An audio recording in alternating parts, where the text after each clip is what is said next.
Hello viewers, আসসালামু আলাইকুম। Welcome back to Mahira's mamma YouTube channel এবং ফেসবুক পেজ থেকে নতুন আরেকটি ব্লগ নিয়ে চলে আসলাম আপনাদের সাথে। তো আজকে আম্মা বাজারে গিয়েছিল বড় আপুকে নিয়ে ঘরের যে শুকনো বাজার ওগুলা করার জন্য, বিশেষ করে কিচেনের যে বাজার ওগুলা করার জন্যই গিয়েছিল। তো আমি আর যাইনি, তো বাজারগুলো নিয়ে আসছে, তো আপনাদের সাথে শেয়ার করতেছি কি কি এনেছে। এখানে মাহিরা শাহিরার জন্য চকলেট এনেছে, অনেকগুলা ড্রিঙ্কস এনেছে, একটা চিপস এনেছে। তারপরে আমাদের ঘরে যে হাঁড়ি পাতিল ধোয়ার জন্য যে লিকুইড সাবান ওইটা এনেছে। এগুলো আসলে কি একটু কমের মধ্যে পাওয়া গিয়েছে ডিসকাউন্টে, এই জন্য নিয়ে এসেছে। এখানে শাহিরার জন্য শাহিরার আম্মু একটা ব্রাশ এবং টুথপেস্ট এনেছে। শাহিরা মানে এগুলো কিনতে চেয়েছে তাই কিনে দিয়েছে। তেলটাও নাকি শাহিরা নিয়েছে। এখানে সাবান এনেছে হাত ধোয়ার জন্য এবং গায়ের সাবান যেটা আমরা গোসলে ইউজ করে থাকি। লবণ এনেছে। এই তো আরও এনেছিল হারপিকেও অনেকটা টাকা সেভ হয়েছে, মেবি 100 টাকা কম হয়ে পড়েছে এই হারপিকটা কেনার সময়।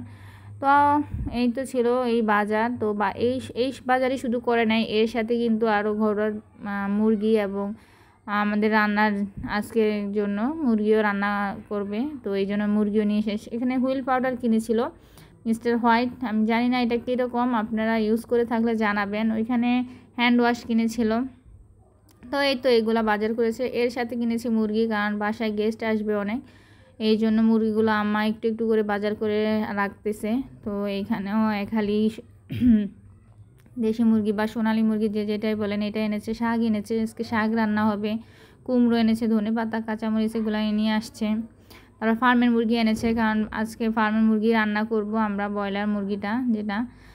আসলে আমাদের বাসায় একটু ভাজা পোড়াটা বেশি খাওয়া হয়, তো নুডলসটা পাস্তাটা অনেক বেশি খাওয়া হয়, এই জন্য মানে চিকেনটা সবসময় থাকে, এই জন্য আর কি বেশি করে আনায় রাখি।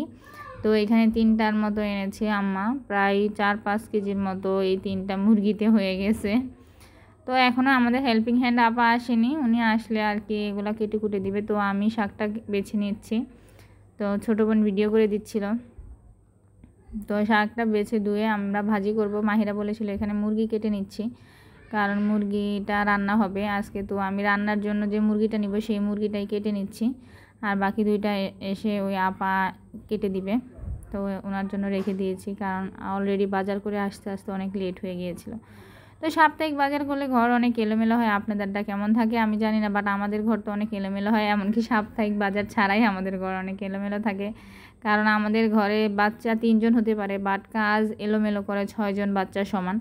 ওরা অনেক দুষ্ট, অনেক মানে একটু সে একটু দুষ্ট না, অনেক বেশি দুষ্ট। তো এই তো আর কি। তো এই যে মুরগি কেটে নিচ্ছি, এটা রান্না করব। তো আজকে আর ওইরকম স্পেশাল কিছু করা হয়নি, আসলে স্কুল বন্ধ ছিল, একটু ছাদেও কাজ করেছিলাম, তো সেটা আর আপনাদের সাথে শেয়ার করতে পারিনি, ভিডিও করতে পারিনি। নেক্সট টাইম ছাদের কাজগুলো আপনাদের সাথে শেয়ার করব। আমার ছাদ বাগানে আমি নতুন করে গাছগুলো স্থাপন করেছি। আমি যে লাল শাক দিয়ে মানে বিচি বপন করেছিলাম ওইটাও উঠতেছে। কিছুদিন পরে আমাদের ছাদ বাগানে লাল শাকই খাওয়া যাবে। তারপরে দুন্দুলের বিচি দিয়েছি, ওই গাছগুলোও উঠতেছে ছোট ছোট হয়ে। এই তো ছাদ বাগানের পরিস্থিতি। মাশাআল্লাহ কবুতরও হচ্ছে। এবার আসলে কি অনেকগুলো ডিম পচে গিয়েছে আমাদের কবুতরের। তো এখানে যে ছোটো বোনকে বলাতে ও আবার শাকটা ধুয়ে পরিষ্কার করে এখানে বসায় দিছে চুলার উপরে। একদম লাল শাকই মনে হচ্ছিল। এর আগে যে লাল কালারের শাকটা আনছিল ওইটা ছিল ডাঁটা শাক। আর এখানে এই তো মুরগি রান্না হচ্ছে। তো আজকে দুপুরের এই আয়োজন ছিল, সমস্ত কাজটা শেষ করে আবার খাওয়া দাওয়া করে আসলে ওরকম ভিডিও করা হয়নি। তো আজকের ভিডিও এই পর্যন্তই। সবাই ভালো থাকবেন, সুস্থ থাকবেন। যারা ফলো দিয়ে আমার সাথে আছেন এবং সাবস্ক্রাইব করে আমার চ্যানেলটার পাশে আছেন তাদেরকে অসংখ্য ধন্যবাদ। এভাবেই পাশে থাকবেন। আল্লাহ হাফেজ।